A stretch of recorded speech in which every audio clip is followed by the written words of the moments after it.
പണ്ടൊക്കെ സ്കൂളിലേക്ക് പോകുമ്പോൾ എങ്ങനെയാ, ഇവിടെ നിന്ന് ആടിനെ വലിച്ചുകൊണ്ട് പോകുന്ന പോലെ എന്നെയൊക്കെ കൊണ്ടുപോയണം എൻ്റെ അമ്മ സ്കൂളിലേക്ക്.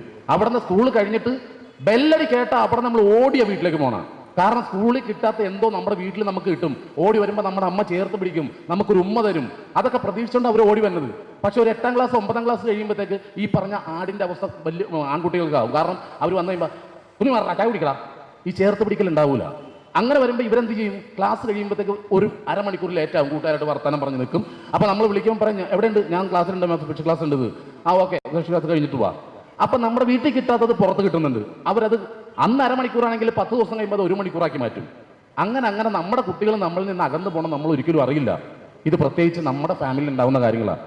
കാരണം ഞാൻ 10 മക്കളാണ് ഞങ്ങൾ. എൻ്റെ സ്കൂളിലെ കഞ്ഞിയും ഉപ്പുമാവൊന്നും ഇല്ലായിരുന്നു ഞങ്ങൾ പണ്ടേ ചത്തുപോയനെ പകുതി. ഓരോ വർഷം ഓരോ കുട്ടീനെ സ്കൂളിലാക്കാൻ ചെല്ലുമ്പോൾ അവിടുത്തെ പ്രിൻസിപ്പൾ അച്ഛനോട് ചോദിക്കും, തങ്കപ്പ അത് കഴിഞ്ഞില്ലേ? പക്ഷെ ആ സ്കൂളിലെ കഞ്ഞിയും പയറും കഴിച്ച് തന്നെയാണ് ഞാനും എൻ്റെ കൂടപ്പുറപ്പുകളൊക്കെ വളർന്നത്. ഇപ്പം എത്ര കുട്ടികൾ ഉച്ചഭക്ഷണം കഴിക്കേണ്ടത് നമ്മുടെ സ്കൂളിൽ നിന്ന്? വളരെ ചുരുക്കം ഉണ്ടാവുള്ളൂ, ആരും കഴിക്കില്ല. ഇപ്പം ഈ പറഞ്ഞ പോലെ ജാതി മതം അങ്ങനെയൊക്കെ ആ പണ്ട് കാലത്തെ സിസ്റ്റമൊക്കെ പോയി, അതൊന്നും ഇല്ല. ഇപ്പം ഉള്ളത് നമ്മുടെ മനസ്സിലാണ്.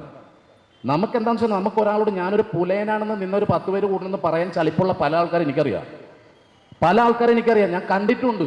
ഞാൻ എന്നോട് ഇതുപോലെ തന്നെ ഒരു മുഖ്യനായിട്ടുള്ള നടൻ, പ്രൊഫഷണലായിട്ടുള്ള നടൻ എന്നോട് ചോദിച്ചു, ഷാജി നമുക്ക് ഈ കൊയ്ത്തും വിധിയൊക്കെ വീണ്ടും നമ്മുടെ കേരളത്തിൽ വന്നോന്ന് പറഞ്ഞു. ഞാൻ പറഞ്ഞു വരട്ടെ, നല്ല കാര്യമോ, ഇത് ആര് കൊയ്യും ആര് വിതക്കുമെന്ന് ചോദിച്ചു.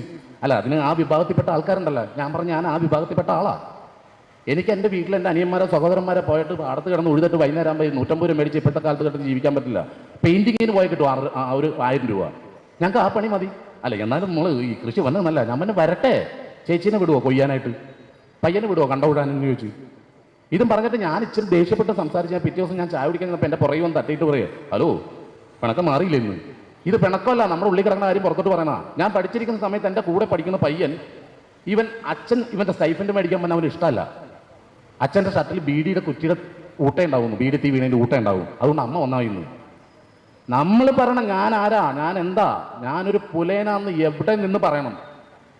പല ആൾക്കാർക്കുണ്ട് ഒരു മടിച്ച് മാറിയിട്ട് 10 പേരുടെ മുമ്പിൽ ഇത് പറഞ്ഞു കഴിഞ്ഞാൽ എനിക്ക് കുറച്ചിലായി പോകുന്നൊക്കെ. ഒരിക്കലും ഇല്ല. നമ്മളവിടെ നിവർന്നെന്ന് പറഞ്ഞത് തന്നെ. ഇപ്പം കണ്ടില്ല ഇത്രയും കസേര ഇവിടെ കിടക്കുന്നത്. ആ ബാക്കിൽ പോയിട്ട് ആ തിണ്ണയിൽ പോയി ഇരിക്കുവോ എല്ലാവരും. ഈ കസേരയിൽ വന്ന് അവരിരുന്ന നാളെ ഈ കസേരയിൽ ഇരിക്കാൻ അവർ പേടിക്കും വേറെ തന്നെ. അപ്പം നമ്മളായിട്ട് തന്നെ പിന്നോട്ട് പോയിട്ട് ഞങ്ങൾ അങ്ങോട്ട് വരാൻ ഞങ്ങൾ സമ്മതിക്കുന്നില്ല എന്ന് പറഞ്ഞിട്ട് കാര്യമില്ല. നമ്മൾ പിന്നോട്ട് പോണതാണത്.